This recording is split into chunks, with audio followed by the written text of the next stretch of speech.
Welcome to your Astro forecast for the week of November 20th. I'm Sarah Nicole. This is Twisted Goddess Tarot, and my mission is to help you navigate the cosmic energies with greater awareness. Hello, hello. I wasn't on last week. So first we're going to do a little bit of recap of the energies from last week that are still present this week. The main energy last week was the new moon we had, which I made a big post about that. So we just had a couple energies later in the week, so I felt comfortable kind of just putting them together in one larger astro forecast this week, this Monday. So first, last week we began feeling the annual meetup or conjunction of Mars and the Sun. It was exact on the 17th, but the energy was felt all last week, and it's going to be continuing to be felt into this week as well. So Mars is the planet of action and courage, and the Sun represents your essence, your core, your solar plexus energy, which is all about confidence, which is all about self-esteem, which is all about clarity, which is all about your vitality. It's all about having confidence to step forward and make those decisions and act on your decisions and trust your decisions. So these two are meeting up together in the sign of Scorpio. They're currently together in the sky in the sign of Scorpio, and we're flooded with a lot of intense fire energy. It is a time of increased willpower. It's a time of increased inner strength. It's a time of increased motivation. It is, hey Teresa, it's a time to finally take action towards those goals that have seemed maybe too scary to move towards otherwise.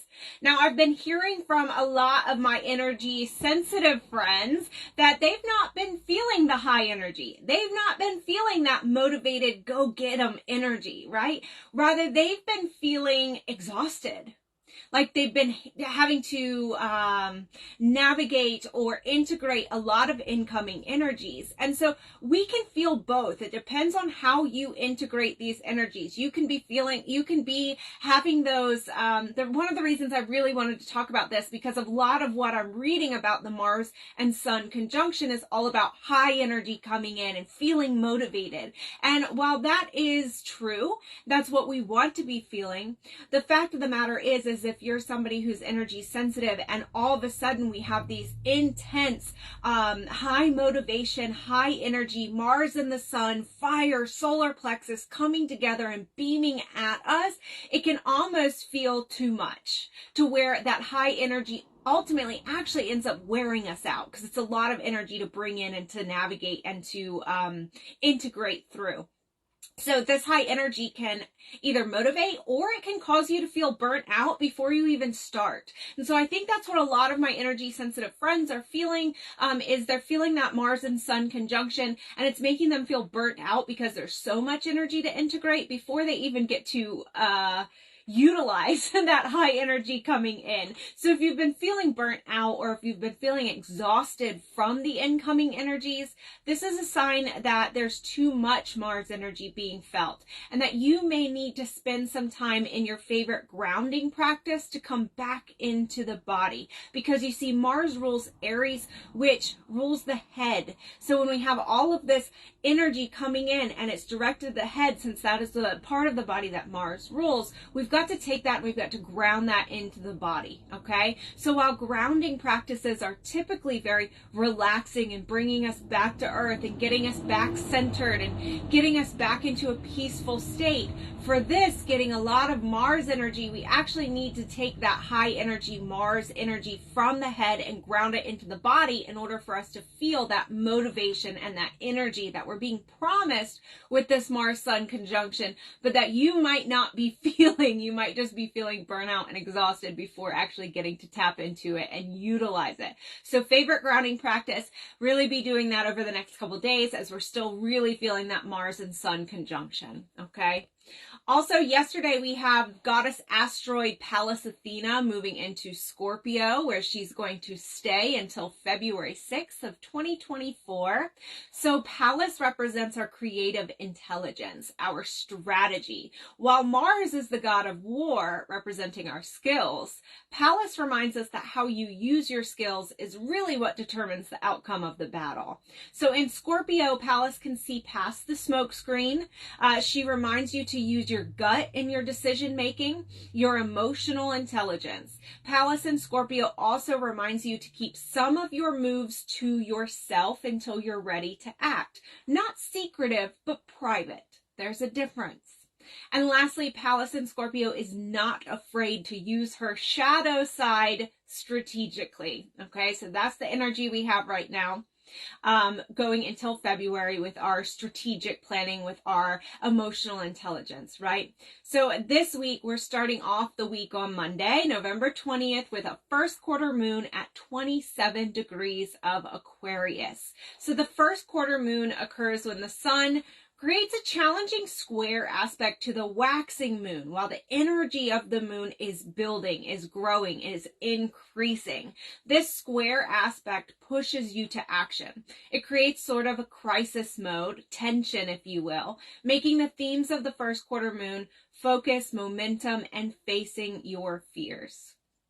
When we talk about manifesting with the moon, which if you haven't checked it out, check out the pinned post on my page, because there is the new moon manifestation guide for 2024, a personalized new moon manifestation guide for all of the new moons for you, where it's happening, and intention setting ideas for you. That is available. That is a limited time offer. I offer it every year at the end of the year. So when we talk about manifesting with the moon, and the manifestation guide goes into this even more, we're really only get 2 weeks of active manifestation time, from the new moon to the full moon. While the light of the moon is growing, that is our manifestation time. From the full moon to the new moon, the light of the moon is decreasing, and that's our time to rest, to realign, to release. That is not active manifestation time. So we really only get 2 weeks of active manifestation time with every lunar cycle. The first quarter moon acts as a reminder that we're halfway through the active manifestation part of the lunar cycle, and that is today. We are halfway through the active manifestation point, so we're halfway to the full moon, from that new moon to that full moon. It reminds you that we have to take aligned actions in order to allow our intentions to come to fruition. It acts as a reminder. It comes in and says, hey, remember, you set an intention at that new moon. What are you going to do to make sure that comes into completion, that comes into fulfillment, that comes to fruition in time for that full moon celebration? Hey, Chelsea. So if you take the actions that are within your control, the universe will conspire with you to take actions that are outside of your circle of control. Also, any crystals, water, other spiritual tools that are charged under the first quarter moon will hold the energy of growth and of taking action. I know a lot of you like to charge your crystals under the full moon. I know a lot of you like to make full moon water, and I think that is beautiful. But each moon phase holds a different kind of energy, and you can charge water and crystals under any moon phase. They're going to hold different energies. So while the full moon water, or charging your crystals under the full moon, are going to give you power and success, right? We don't need that all the time. Sometimes we need other energies, right? And the first quarter moon is going to give you that motivation, that taking action, right? And so I really love that. I love to charge some of my crystals, especially my motivating crystals like carnelian, under our first quarter moon whenever I need an energy boost, okay? Whenever I need a boost in motivation, a boost in willpower. So that's what I like to do. Being in Aquarius, you may find that the aligned action towards your goal may need to be out of the box or unconventional. So don't be afraid to try something new. On Wednesday, November 22nd, we are going to be welcoming in Sagittarius season as the sun moves into Sagittarius until December 21st. So where are my Sagittarius? If you know a Sagittarius, tag them, let them know that they're stepping into their season. If you are a Sagittarius, let me know in the comments so that I can say happy solar return to you. But whether you're a Sagittarius or not, we're all going to feel the energy over the next month. This is collective energy. This is transiting, okay? So Sagittarius is ruled by Jupiter, the planetary body of luck, abundance, and expansion, represented by the archer, more specifically the arrow of the archer, embodying intentional exploration. And in tarot, Sagittarius is represented by the Temperance card, reminding you that you're able to find moderation and peace within, no matter how far from home you are, or no matter how far from home you may feel. Okay, so as the sun is exiting the depths of the fixed sign Scorpio and entering the mutable fire sign Sagittarius, there is a palpable shift. This is one of the shifts that I feel more than any other shift in terms of the sun moving into a different zodiac sign, because the depths, those watery, intense depths of Scorpio into this very Jupiter bright energy of Sagittarius is such a palpable shift. There's a lighter energy. There's a much lighter energy what we're stepping into on Wednesday, with more optimism and more hope. Right? But remember, Scorpio season serves a purpose, okay? Remember that Sagittarius is represented not just by the archer, but more specifically by the archer's arrow, okay? So the deep internal reflection of Scorpio comes right before Sagittarius season, and it is meant to peel back the layers, to get to the core of yourself, to get to the core of your deepest desires. If you have spent your Scorpio season doing just that, then you will know where to intentionally direct your arrow during Sagittarius season. Okay. And all of these build on each other, right? All of these seasons build on each other. They're not standalone. So Scorpio is here to really peel back the layers and what are your deepest desires, right? And then Sagittarius season comes along to say, intentionally aim that arrow. Which direction are you moving towards now, right? And then that direction is where we're going to take that Capricorn energy the next season we're going to come to on December 21st and build on that, right? And actually do the work the next astrological season. So check your aim and then fearlessly soar off is what Sagittarius season teaches us. Of course, every season is going to have its challenges, right? Every season, every placement in astrology has a higher expression and a lower expression that we can choose to tap into. The challenges of Sagittarius season include the potential to be overly optimistic, and the potential to be so focused on the big picture that you miss all of the small details. Okay, so be aware of that. Of course, the birthday tarot reading is available for all Sagittarians now, and I have put together a crystal bundle to assist with the energies of Sagittarius season. So we're going to go over those now. If you have them, you don't need to get the bundle. You can just work with these crystals through Sagittarius season. And if you don't have these crystals, the bundle is available. I'll come back and link it in the comments. First off, I definitely recommend green aventurine for Sagittarius season. Green aventurine is the crystal of luck and abundance, and Sagittarius is ruled by Jupiter, the planet of expansion and luck. So it goes beautifully with the ruling planet of Sagittarius. And then next I recommend lapis lazuli. It represents the truth speaking and the wisdom seeking of Sagittarius.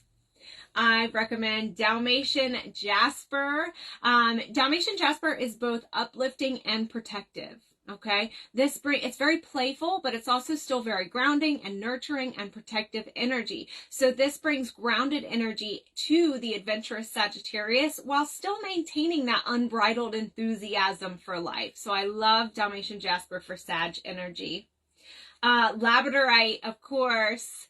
Labradorite brings protection during your literal and metaphorical travels in life as the stone of transformation. Sagittarius is very an exploratory energy. It wants to travel. It wants to explore new things, both literally travel and metaphorically travel as well.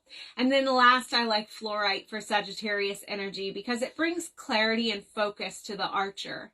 Remember, it's all about taking your aim. Right? That arrow of the archer. So this brings clarity and focus there.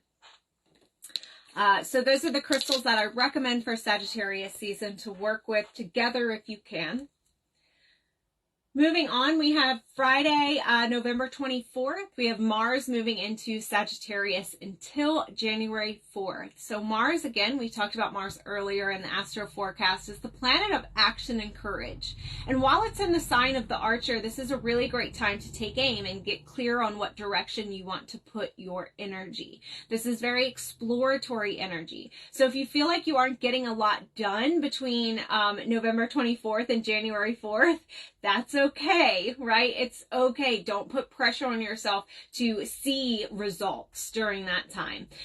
This is more meant as a time to see what direction you'd like to head towards, not necessarily a time to start, head fast miles down a chosen path. Of course, this can quickly move into the lower expression of Mars and Sagittarius energy, which is scattered energy, never actually taking aim, instead just kind of staying in that exploratory energy. So use this time, Mars and Sagittarius, November 24th to January 4th, to test the waters, try new avenues, but ultimately don't forget to move forward in some capacity, okay? And then lastly, on Saturday, November 25th, we have Ceres moving into Sagittarius until February 7th. So Ceres is the goddess asteroid of nurturing. She shows us how we can nurture ourselves. While in Sagittarius, nourish and nurture yourself through experiences that expand your perception. Read a new book, travel to a new city, allow yourself to explore, and perhaps you'll find that missing piece that allows you to see yourself, your life, and the world in a new perspective. This is also a very independent energy, allowing yourself to go to a movie alone, go to a restaurant alone, take yourself out on a date. These are all beautiful ways that you can nourish yourself in a way that the astrological energy supports while Ceres is in Sagittarius. Okay, so for me, also Ceres rules food, right? How we not just nurturing ourselves in an emotional way, but also how we nourish ourselves through food. So for me personally, I look to Ceres a lot because I have and sometimes I don't have a healthy relationship with food. And so I look to Ceres a lot to guide me and to try to heal that aspect. And so with her moving into Sagittarius, this means that I'm going to need to push myself to try new foods, to try different cultures and things like that in order to nourish myself in a way that astrologically aligns, right? For instance, if Ceres was in Taurus, then I would go to like comfort foods that I grew up with to nourish myself and nurture myself. So these are just some ways that we can explore the lesser known planetary energies. I always like to pull in the goddess asteroids to even out the playing field, because most of the planets we talk about are masculine energy. They are the yang energy, right? The only two predominantly female energies are the moon and Venus. So I like to pull in those goddess asteroids to level out the playing field a little bit. That's all we have to talk about astrologically. I do like to pull a couple cards at the end of the astro forecast to just make sure we didn't miss anything. See if there's any additional guidance we have. And from the Tarot of Transformation deck, I have the Five of Wands, right? And the Five of Wands in this deck speaks about freeing your expression. It speaks about the obstacles we have to overcome in order to come into a place of authentic self-expression, okay? And so I love this energy, especially because of the fact that we just are talking about a lot of Sagittarius energy moving in, which is all about truth speaking, truth seeking, right? And so we've got Sun moving into Sagittarius. We've got, we have Mars moving into Sagittarius. We have Ceres moving into Sagittarius. So a lot of Sagittarius energy. And this is a reminder for you to constantly confront those obstacles that are keeping you from authentically expressing yourself. Okay, so this is the energy of the week from the Tarot of Transformation, free your expression. So maybe focusing in on that throat chakra, which is interesting. I was just talking to somebody last night that they were working on their throat chakra, and now we have that. So maybe that is a collective energy this week. And from the Wisdom of Women Goddess deck, this is a beautiful deck by my good friend Nancy Weiss. It's a collaborative deck with 42 real women, and there are real messages inside of this deck. It's not available to the public right now, so this is a little sneak peek for you. I have pulled the Soul Journey card. This is my friend Holly. So we are all on a soul journey. Pulling this card is a reminder you are a light warrior in this soul journey, honoring the self-created layers or walls you are now being called to break through. The journey is a constant learning and unlearning, or embracing and releasing, seeking our soul purpose. The magic of this card lies in tapping through when the journey feels or seems dark. Remember who you are and why you are here. Crack open the heart and be an explosion of light. Seek time in nature, enjoy sun rising and moon rising, swim outdoors, spend time with loved ones, dance wildly to your heart song, meditate. Affirmation, I am an explosion of light. Journal prompt, in what ways do I protect my heart space? What lights up my heart? What is my soul's purpose? I like that because the soul's journey, that's exactly what we were talking about when I was talking about the shift that we're going from Scorpio season to Sagittarius season, right? Scorpio season is the soul. It's peeling away the layers of the onion to get to that core, to get to what is residing deep within your soul. And then the journey part of that card is Sagittarius. Now that I've uncovered, now that I've gotten to the core, now I can start moving forward and going towards and fearlessly and optimistically exploring all of the pathways that are open to me, right? So I love that. As aligning with the energies from this week. That is our Astro forecast for the week. I am going to drop the Sagittarius season crystal bundle in the comments and a link whenever I come back for the replay. And then also don't forget to check on the limited offers, which is the 2024 year ahead tarot reading. That is available now. Those are limited quantity, and the 2024 new moon manifestation guide, which is personalized based on your birth chart. So check those out. Those are limited time offers. One more little note, towards the end of the year, the last part of November and through December, since I do focus on those limited time offers, just a side note that my normal booking availability does become more limited, right? It'll open back up after the new year, but I do get a little bit more limited as I am channeling most of my time into the year ahead readings and the new moon manifestation guide, since those need to be delivered by the new year, by January 1st, right? So just a note on that, if I am less available, if the other readings get marked as sold out, just know that that's why. So with that, I kind of started pushing them earlier. I announced them earlier this year to maybe leave a little bit more time. But just in case, I wanted to let you all know that. So much love.